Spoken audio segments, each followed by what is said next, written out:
अस्सलामुअलैकुम। City 5 TV के साथ मैं हूं जवेरिया नियाज। सबसे पहले हेडलाइंस।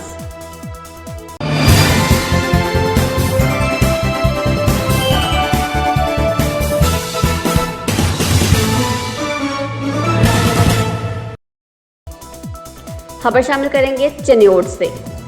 थाना रजू पुलिस के मंशियात फरोश के खिलाफ कार्रवाई, एक मुलजिम गिरफ्तार, 1960 ग्राम चर्स बरामद।